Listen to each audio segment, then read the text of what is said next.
The Lives of the Saints by Father Alban Butler, September 16th. Saint Ninian or Ninias, Bishop. This saint, who became the apostle of the Southern Picts, was son to a prince among the Cumbrian Britons who inhabited Cumberland and Galloway. From his cradle it seemed his only delight to visit churches, to discourse on heavenly things, and to be employed in exercises of devotion and piety.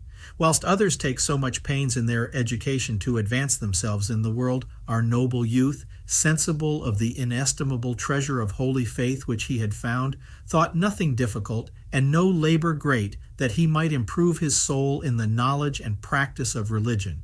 With this view, he bid adieu to the world, cut off the very root of covetousness, sensuality, and ambition, by renouncing whatever might flatter or afford fuel to those passions, and forsaking a court, his friends, and country, undertook a long journey to Rome. In that city he spent many years, applying himself with his whole heart to the exercises of the most heroic Christian virtue, and to the study of the sacred sciences. In this race he ran, as it were, with the strides of a giant, and his soul was daily more and more inflamed with a mighty love and zeal for God, whose honor he studied in all things to promote.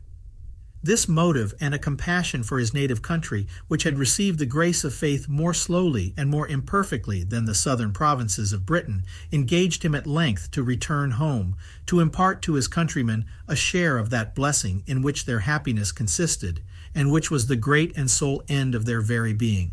Those few who had already received some tincture of the faith, he taught to set a due value on so great a treasure, and to apply themselves with their whole strength to cultivate the same in their hearts.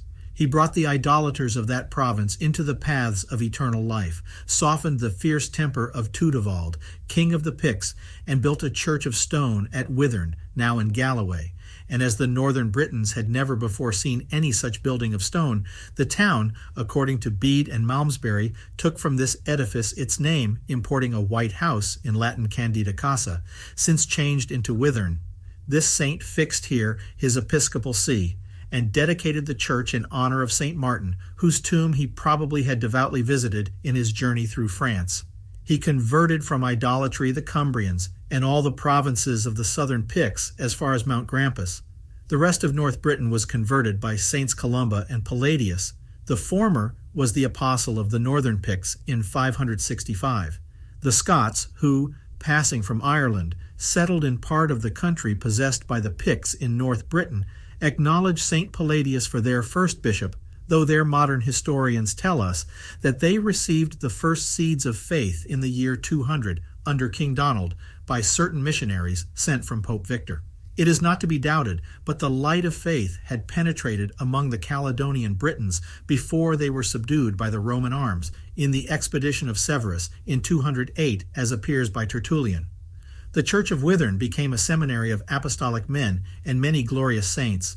Saint Ninian died on the 16th of September in 432. He was illustrious for many miracles, and his relics were kept with veneration till the change of religion in the church which bears his name at Whithorn.